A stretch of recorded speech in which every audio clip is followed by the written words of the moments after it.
Mesdames et messieurs, de retour sur ce plateau avec notre invité, l'unique de ce vendredi matin, de cette tranche matinale.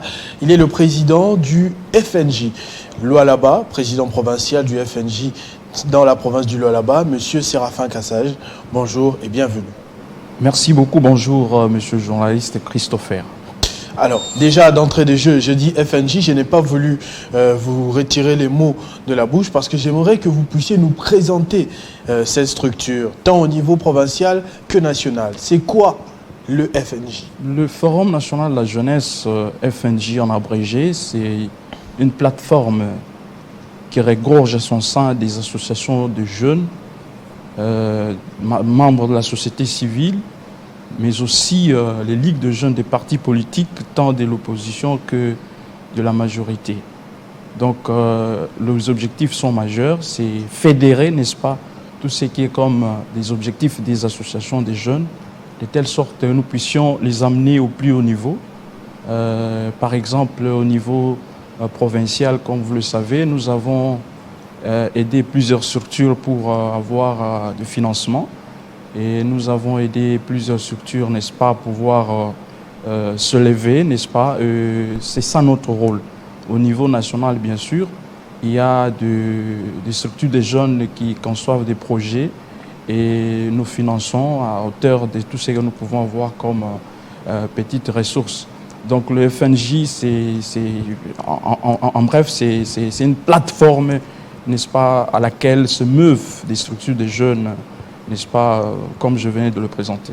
Oui, mais parlez-moi de ces fonds que vous donnez à ces structures. D'abord, où trouvez-vous exactement ces fonds et quelles structures, comment se passent les marchés? Bon, je n'aimerais pas dire marché parce qu'on va le dire que vous le faites sans arrière-pensée. Comment ces structures viennent à vous? Selon quels critères vous appuyez ces structures? Dans les structures qui sont légalement reconnues, quand vous avez, n'est-ce pas, une structure qui possède un statut, qui possède, n'est-ce pas, F92, qui est déjà notarié, donc il se retrouve, donc il s'affilie, ces structures en question s'affilient auprès de nous, et nous commençons à gérer, soit en partenariat, quoi. Nous les gérons. Les financements dont vous dites, ce n'est que cette année, grâce, n'est-ce pas, au leadership managérial de notre président national, je citais M. Patrick Katengo, que nous aurons, n'est-ce pas, nous allons émarger, n'est-ce pas, au budget national. Mais avant cela, ce n'était pas chose vivante. Et nous sommes en train de lutter pour que même au niveau de la province, chez nous, que nous puissions aussi, dans les années qui viennent, émarger, n'est-ce pas, au budget. Nous avons des projets agro-pastoraux pisciculturels. Au moment où je vous parle, nous avons financé avec nos petits maigres moyens FNJ Sando. Ils sont dans l'agro-pastoral, donc ils cultivent le champ. C'était d'abord les cultures maraîchères au niveau de, donc pendant la saison sèche, mais maintenant là ils sont dans la culture vivrière et voilà, donc ils cultivent le riz. Alors ce sont des petits moyens de bord, nous n'avons pas de financement, mais comme on est leader, on doit aider, on doit financer, n'est-ce pas, des structures de jeunes. Le FNJ étant une plateforme, ce sont des petites associations que nous avons financées, bien entendu. Et nous attendons aussi, n'est-ce pas, le gouvernement provincial. Par exemple, pour ne pas vous dire toutes les actions, les activités que nous faisons, nous avons fait voyager les jeunes au niveau de Congo-Brazzaville l'année passée. On va y arriver, c'est justement la question que je voulais vous poser après, mais j'aimerais situer ça dans le temps. Vous êtes président depuis combien de temps? Je suis président depuis 2018. Depuis 2018. Donc bientôt 5 ans? Oui, bientôt 5 ans. Donc le mandat est 3 ans renouvelable. C'est que vous êtes en train de citer comme action, là, vous l'avez fait durant? Notre mandat, oui. Ok. Et donc je suis en train de parler, par exemple, ce que nous avons fait à Sandoa. Sandoa, vous le connaissez, c'est un territoire de la province du Lualaba. Et nous l'avons fait aussi au niveau des périphéries de Kolwezi. Ce sont des petits moyens de bord qu'on finance parce qu'on s'est dit, si on veut, peut-être, on se veut leader, on doit, c'est pas moi, sortir, n'est-ce pas, dans dans le carcan de parleurs, mais on doit être faiseur. Donc, il faut des actions. Voilà. Est-ce que ces financements, justement, vous donnez juste de l'argent ou bien vous suivez également après? Parce qu'il y a bien un problème avec les entrepreneurs congolais ou bien les créateurs d'idées. Il peut avoir une idée bien écrite sur papier, mais au moment d'appliquer ça dans les réalités du quotidien, il se perd. Voilà. C'est-à-dire qu'il commence à faire autre chose, il dépense l'argent dans autre chose. Il a un projet qui demande 5 000 $. Vous lui donnez 5 000 $, comme on se moque souvent de nous, il achète une voiture de 3 000. Ouais. 2 000, il s'achète des costumes, ceci, là, et à la fin... C'est pourquoi même l'autre fois, nous avons organisé une conférence sur l'entrepreneuriat là-bas, et nous avons parlé sur plusieurs thématiques, notamment l'entrepreneuriat, la politique, l'entrepreneuriat et l'ère du numérique, l'entrepreneuriat et le droit, ainsi de suite. Nous avons martelé, en ce qui nous concerne bien sûr, le civisme entrepreneurial. Donc, quand on vous finance, c'est pour que vous puissiez, vous hisser au pinacle, afin que prochainement on puisse encore vous aider. Il y a par exemple les systèmes financiers aujourd'hui. Il y a des banques qui veulent, n'est-ce pas, financer des projets des jeunes. Je crois qu'il y a les images de la conférence qu'on pourra illustrer. Je crois que j'ai donné ça à Jocelyn Toumba. Oui, à un moment voilà, donc, donc, vous parlez, oui. Oui, c'est-à-dire nous avons pu marteler sur le civisme entrepreneurial. On ne peut pas vous financer et vous tapez la voiture, vous faites maintenant des dépenses irrationnelles. Là, vous êtes en train de faire un éternel recommencement. Donc, le suivi, nous sommes en train de le faire. Parce que c'est une structure, ou soit c'est une petite expérience qu'on a faite. On attend les résultats.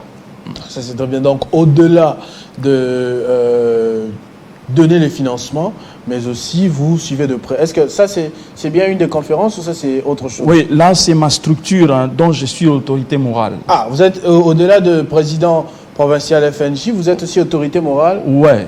Association Séraphin Kassaji? Ouais, donc les amis des Séraphin Kassaji. Ah, les amis. Ouais. Ok, là, vous étiez dans la salle de l'Istam Kolwezi. Oui, ici, c'était Istem Kolwezi. Istem Kolwezi. Mais la conférence de FNJ sur l'entrepreneuriat, c'était Ista Kolwezi. Ah, ok. On va le voir certainement dans les autres images qui vont suivre. Vous avez vu, la salle a refusé du monde. Oui, c'est-à-dire que vous êtes un grand leader d'opinion dans le là-bas. Vous êtes écouté. Merci beaucoup. Profitant de votre casquette de président provincial de FNJ ou bien c'est autre chose? Bon, là, c'était avec double casquette. Étant autorité morale, n'est-ce pas, de l'association Les Amis des Séraphin Kassaji, aussi président provincial du FNJ. Donc nous avons joué double casquette. C'est très bien. Puis on est en train de voir les images de la conférence, cette fois-là sur l'entrepreneuriat. Ouais. On a vu, vous parliez tout à l'heure du gouvernement provincial.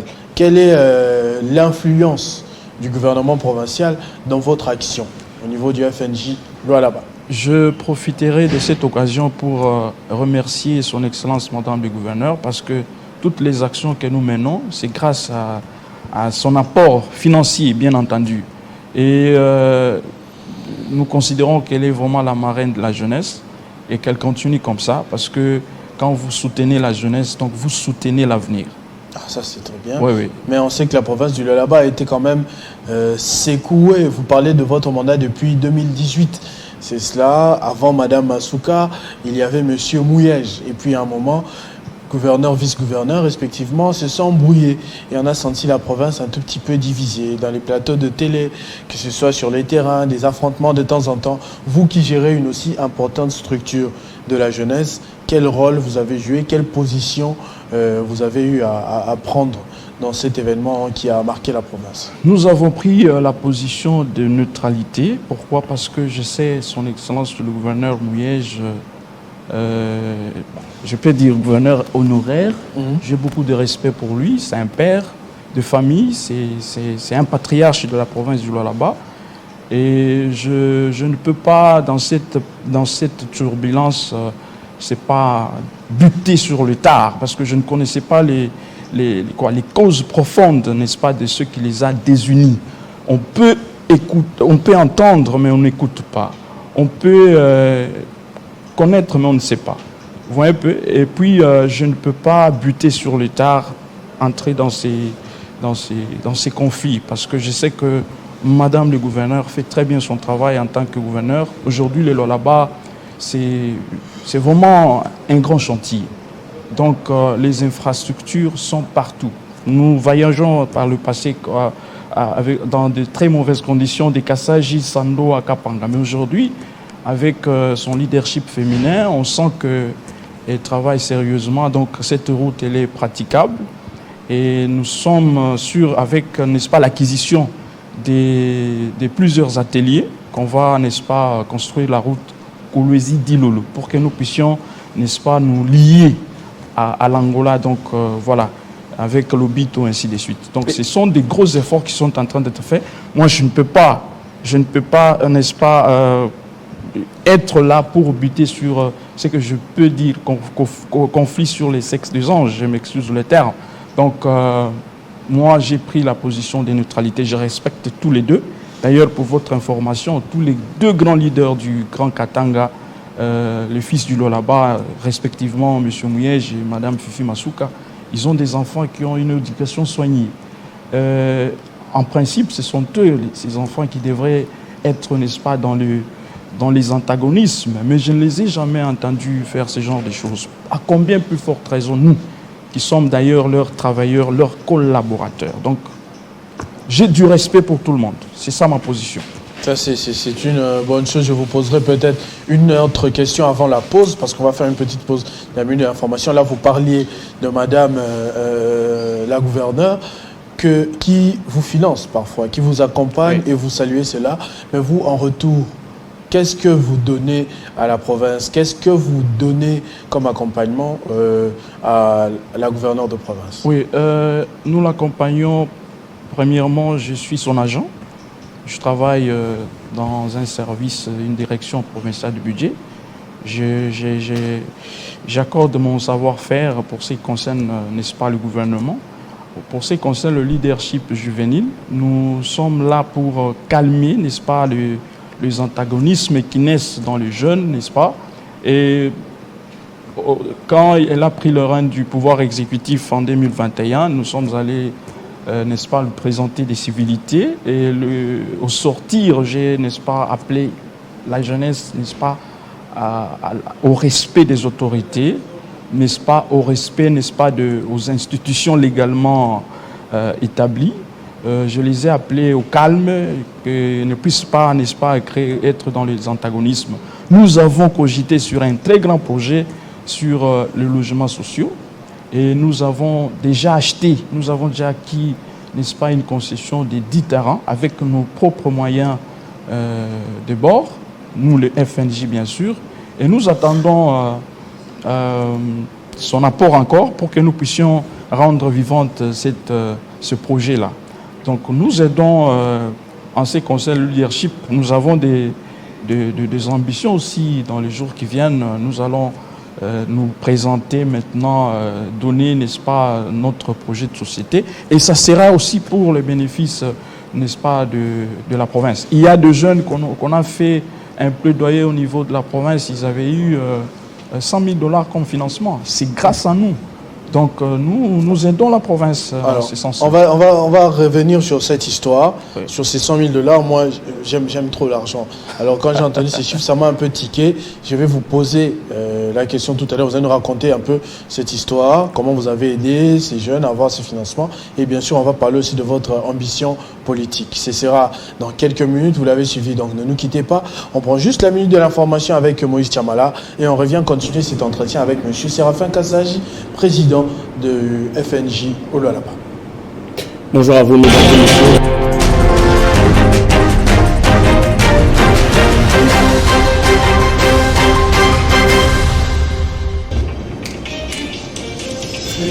Uhuru Kenyatta, médiateur du processus de Nairobi, demande aux pays membres de la communauté des États d'Afrique de l'Est et participantes à la force régionale de déployer leurs troupes qui doivent prendre position de toute urgence et sans plus tarder dans l'Est de la RDC. Dans le Nord Kivu, l'armée confirme avoir repoussé ce jeudi 9 février une attaque des rebelles du M23 qui tentait de prendre les contrôles de la cité des Saké à environ 30 km de l'ouest de la ville d'Igoma. La précision est donnée par les porte-paroles du gouverneur du Nord Kivu, le lieutenant-colonel Guillaume Njike Kaiko.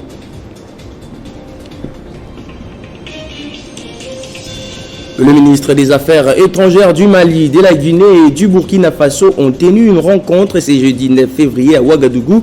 La rencontre s'est soldée par une déclaration par laquelle les trois pays en transition décident de mutualiser leurs efforts. Le chef de la diplomatie des trois pays demande aux organisations sous-régionales et régionales de revoir leurs copies suite aux sanctions. Et puis en sport, pas d'homologation pour les stades des Martyrs de Kinshasa et Kibasa de Lubumbashi. Selon les rapports de la CAF, plusieurs zones du stade des Martyrs doivent être modernisées. L'organe fessier du football africain déplore également le manque de sécurité à l'extérieur du stade et un entretien environnemental qui ne rassure pas pour l'organisation de rencontres dans la soirée. Et c'est tout pour cette livraison de la minute d'information, mesdames et messieurs. Restez entre les mains de Christopher Ochokom.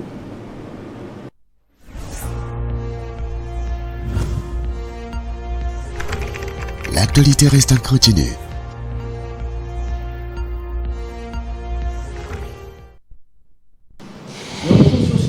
Comme je l'avais dit avant la minute de l'information, pour poursuivre cet entretien avec M. Séraphin Kassaji, qui est le président provincial du FNJ, précisément dans la province du Lualaba, vous le connaissez, province stratégique pour la République démocratique du Congo, un des plus précieux poumons économiques où la jeunesse doit être encadrée, où la jeunesse doit être formée, où la jeunesse ne doit pas prendre que du poisson, mais devrait aussi apprendre à pêcher.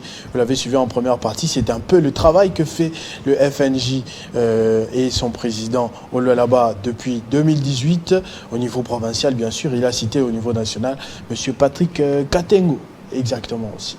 Avant de raconter l'histoire de tout à l'heure, j'aimerais savoir un peu comment ça fonctionne. Vous parliez de système de mandat de 3 ans. Il est électif ou bien on désigne, on dit non, c'est vous le plus responsable. Gérer cette association, cette structure. Oui, pour ce qui concerne le Lualaba, c'était un vote de mes pairs. C'est-à-dire, nous étions dans un vote au niveau régional, parce que le Grand Katanga à l'époque était dirigé par le président régional, M. Patrick Katengo. Ce sont mes pairs de la région qui ont, n'est-ce pas, jeté leur dévolu sur notre modeste personne. Et c'est un mandat de 3 ans renouvelable. Donc là, nous sommes pratiquement, n'est-ce pas, je peux dire, crépuscule de notre mandat et nous allons laisser la place aux autres de continuer. Nous n'allons pas nous éterniser, même si ça paye, mais on va laisser. Voilà. Même si ça paye. Oui, parce que d'ici là, ça va payer. Quand nous aurons... Donc vous aurez posé les fondations, oui, mais vous n'allez peut-être pas bénéficier en retour de ce que ça aura porté comme fruit. Vous avez planté l'arbre. Ça sera un exemple pour la jeunesse. Ça sera un exemple. Et je veux que cela soit ainsi. Votre bilan sur 2 mandats, satisfaisant, 10 sur 10, 5, 0, 2, 0 déjà, c'est pas possible. Il est satisfaisant. Pourquoi? Parce que dans notre mandat, nous avons fait connaître le FNJ qui était dans l'anonymat. Et dans notre mandat, nous avons eu à aider beaucoup de jeunes. Il y en a aujourd'hui qui sont devenus des grands leaders parce que nous les avons coachés. Nous n'allons pas faire, n'est-ce pas, l'apologie de notre personne, mais là où ils sont, ils le savent, ils sont conscients. Nous avons aidé les jeunes, n'est-ce pas, à sortir, n'est-ce pas, dans les antivaleurs. C'est déjà quelque chose. Dans notre mandat, nous sommes en train de militer pour que nous puissions, n'est-ce pas, réaliser ce grand projet de logements sociaux, de projets agro-pastoraux, pisciculturels. Voilà. Ça, c'est très bien. Alors, revenons sur ces histoires, parce que vous êtes en train de parler de projets. J'aimerais que vous puissiez me raconter l'histoire de comment vous avez levé les fonds. Jusqu'à 100 000 $, vous avez dit? Oui, c'était le gouvernement provincial, à l'époque du gouverneur Mouyej, que je salue en passant. Nous avons fait un lobbying pour que ces jeunes gens-là aient ce financement-là. Ce sont les jeunes de Mupanja, Lualaba Mupanja. Il voudrait voir l'autorité provinciale à l'époque et il n'avait pas, n'est-ce pas, comment commencer, ainsi de suite. Et en tant que leader, ils nous ont approchés, nous les avons donné des canaux, nous avons fait venir le président de la société civile cadre de concertation, nous avons fait venir beaucoup des énergies pour que nous puissions, n'est-ce pas, les donner une stratégie afin de pouvoir séduire l'autorité. Et voilà. Mais quand ils ont eu cet argent, nous avons été zappés et nous n'avons pas voulu, n'est-ce pas, être soit dans le guéguerre. Donc c'est garder la hauteur. Toujours la hauteur et c'est ce qui fait notre force. Ça c'est très bien. Et tout à l'heure, il faut parler des ambitions politiques. On est en 2023, année électorale, on sait comment ça va se passer très bientôt. Il y a des gens qui critiquent un peu cette affluence des jeunes dans le monde politique. On dit, comme il n'y a pas de travail à proprement dit, alors les jeunes se déversent dans la politique parce qu'ils savent que c'est, entre guillemets, un moyen de se faire de l'argent facile. Au FNJ, qu'est-ce que vous avez dit à la jeunesse à ce sujet? Oui, avant de parler d'abord de vous. Oui, nous avons des ambitions politiques, c'est un droit constitutionnel, parce que nous sommes stressés de voir notre pays qui continue toujours à descendre dans le gouffre, malgré les gros efforts qui sont en train d'être faits, bien sûr, au niveau de la République. Nous ne pouvons pas ignorer cela, mais il faut qu'on y aille encore davantage. Nous avons 80 millions de terres arables en République démocratique du Congo, mais nous sommes nourris pratiquement à 80% par la Zambie qui n'a que 10 millions de terres arables. Ça, c'est révoltant. Nous sommes, n'est-ce pas, dans un pays où la transhumance est devenue une culture politique, où quelqu'un était des suivismes pathologiques, comme l'a dit pertinemment un jour le grand professeur. Voilà, donc quelqu'un qui pouvait être kabyliste plus pur et dur, mais en 48 heures, il devient encore tshisekidiste plus pur et dur encore. Il le disait au Lualaba d'ailleurs. Il le disait au Lualaba et ça a déjà été relayé un peu partout. C'est vraiment quelque chose de très très négatif. Nous n'avons pas donc de figure référentielle. Donc la jeunesse maintenant doit prendre les choses en main. Et je veux dire que la jeunesse, ce n'est pas une faveur ou bien ce n'est pas une, c'est pas moi, une valeur. Mais c'est un état d'âge. Vous comprenez un peu. Mais c'est une jeunesse pétrie des valeurs qu'on a besoin. Donc une jeunesse qui est consciente, n'est-ce pas, de la responsabilité qui est la sienne pour changer des choses. Parce que si ceux qui nous ont précédés n'ont pas pu, n'est-ce pas, nous amener, n'est-ce pas, là où nous voulons, il faut les mettre dehors. Parce qu'eux-mêmes, ils disent déjà qu'ils ne savent pas que 80% ils vont rentrer. Donc nous, la RDC, nous devons, nous les jeunes bien sûr, parce que nous sommes 70%, nous devons prendre nos responsabilités en main. Je peux prendre le cas de tous ceux-là qui ont fait des éloges dans ce pays. Ils ont été jeunes, d'ailleurs nous sommes en retard, donc nous ne pouvons pas perdre cela. Il y a un nouvel ordre politique qui est en train de naître, avec comme recours sine qua non qui est le rajeunissement de la classe politique. Et pour que nous puissions, c'est pas moi, céder, n'est-ce pas, la place aux valeurs, au patriotisme, au nationalisme pour notre pays. Voilà. Alors parlant de vous, personnellement, vous êtes parti de quel constat pour résoudre quel problème et vous vous êtes dit ça n'a pas été fait. Moi, Séraphin Kassaji, par rapport à mes capacités, par rapport à ma situation, si j'avais le pouvoir politique, je pourrais résoudre ce problème dont souffre ma communauté. Bon, c'est pas sans faire la propagande ou la campagne électorale, on est juste en train de réfléchir un peu à haute voix. Oui, vous savez, notre pays, même quand on dit qu'il faut lutter contre le tribalisme, on doit le lutter comment? S'il y a une praticabilité des routes. Peut-être vous allez être scandalisé quand je dis cela. Quand le pays est interconnecté, du nord au sud, du sud à l'est, de l'ouest à l'est, je pense que quelqu'un qui est à Guémena, il peut facilement être à Kasumbalesa, il peut même, n'est-ce pas, élire domicile là-bas et vice-versa. Donc chacun va se sentir chez lui. Lutter contre le tribalisme avec, n'est-ce pas, l'état piteux des routes. C'est déjà un problème.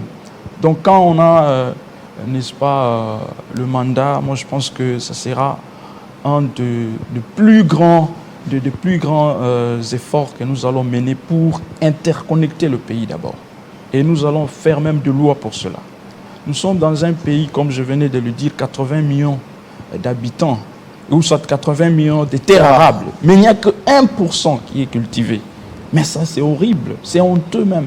Que font le ministre national de l'agriculture, tout et tout. 1% seulement qui est cultivé. C'est vraiment révoltant. Nous avons des lacs les plus poissonnés, parmi les lacs les plus poissonneux au monde, je m'excuse. Mais nous sommes en train de faire toujours l'importation de poissons avariés, tout que nous connaissons. Je ne pense pas que ce soit une bonne politique. Je suis en train d'encourager le président de la République avec la relance du service national, tant bien que mal, mais quand même ça va, qu'on continue de parsemer cela à travers le pays. Nous devons avoir une politique agricole. Qu'est-ce que nous devons faire pour que nous puissions ne serait-ce que améliorer le social de la population? Juste le social d'abord. On peut commencer par là. Interconnecter toute la RDC, interconnecter toute la province par exemple, comme je suis en train de voir au niveau de chez nous, interconnecter la RDC, ça va permettre à ce que les produits vivriers puissent être transportés vers les centres de consommation. En tout cas, ce sont les deux secteurs que nous allons beaucoup plus marteler et aussi inculquer, n'est-ce pas, la culture fiscale, parce que c'est aussi très important, et aussi lutter contre les antivaleurs, la corruption qui gangrène notre pays. Même le pape en a parlé brillamment quand il est venu. Donc, merci. Ça, c'est très bien. On voit que vous avez été attentif et que vous avez bien relayé les messages auprès de la jeunesse. Une jeunesse qui a été représentée. La jeunesse du Lualaba a été aussi représentée à ce grand rendez-vous avec le pape. Moi, personnellement, j'étais dans les stades. J'ai représenté la jeunesse. Je n'ai pas été dans la délégation du gouvernement provincial. J'étais moi-même venu parce que c'était un très grand rendez-vous. Moi, des grands rendez-vous pareils, je ne manque pas. Vous n'étiez pas du côté de ceux qui scandaient Yébé là, ceci, c'est là, Mandé ici, non? Vous avez vu? Bon, moi, j'ai entendu, j'ai écouté, j'ai vu qu'ils étaient en transe, en train de parler de ça. Vous réagissez comment à cela quand on voit une aussi grande personnalité, le pape François, faire le déplacement, venir et caler ce rendez-vous avec la jeunesse? La jeunesse, c'est vous. Caler un rendez-vous avec la jeunesse précisément. Il n'a dit pas les politiques, il avait reçu les politiques, il avait reçu ceci-là, il dit la jeunesse plus précisément. Je vais échanger avec la jeunesse et on a ce genre de réaction de la part de la jeunesse. Est-ce que c'était le moment opportun? Est-ce que c'est une bonne image de cette jeunesse qui est lancée? Vous personnellement qui étiez au stade, vous avez réagi comment à cela? Oui, c'est un ras-le-bol. Un ras-le-bol, c'est juste... une action spontanée, ou soit, voilà, je pense que c'est de leur droit.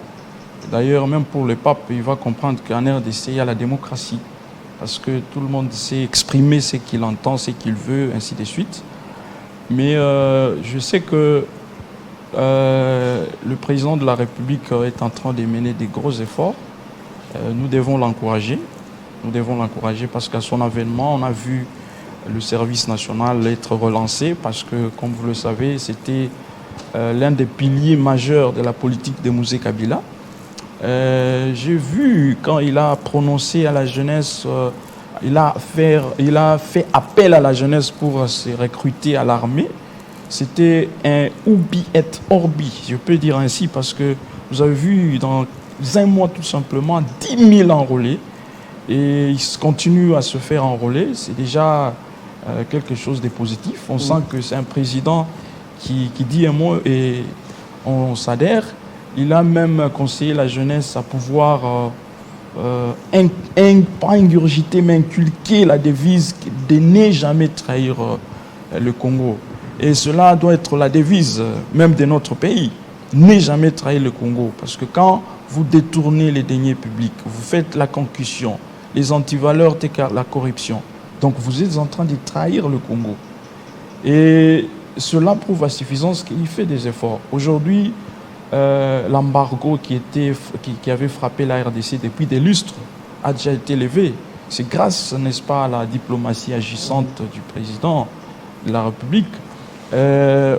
Aujourd'hui, quand même, il n'y a plus de grands puissants hommes, hein, les intouchables. Aujourd'hui, nous sommes en train de voir quand même un découragement des antivaleurs, parce que si vous vous enfoncez dans ça, vous êtes directement aujourd'hui aussi, on voit un pays agressé, une RDC occupée. Bon, l'agression remonte aujourd'hui 23 ans, si je ne m'abuse pas.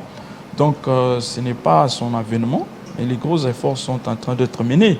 Aujourd'hui, bon, j'ai vu quand même avec l'état de siège dont les gouverneurs sont militaires, on est en train de voir. Le mal était très profond. Le mal était très profond, là, il faut l'avouer. Notre armée était sérieusement infiltrée, c'est que j'ai toujours condamné.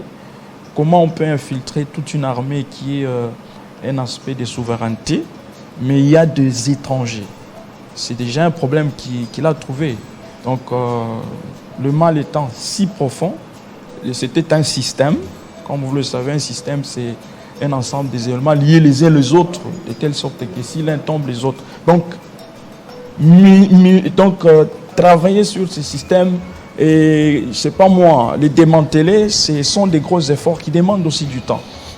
Exactement. Vous l'avez aujourd'hui, le budget n'est plus à 4 milliards comme il a trouvé. Il a remonté ça aujourd'hui, je pense, si je ne m'abuse pas, à 13 milliards. Donc c'est déjà quelque chose. Moi, j'ai vu des gens venir de Moussumba, venir à Koulouzi, toucher leur argent. Ils disent qu'ils sont de la fonction publique active.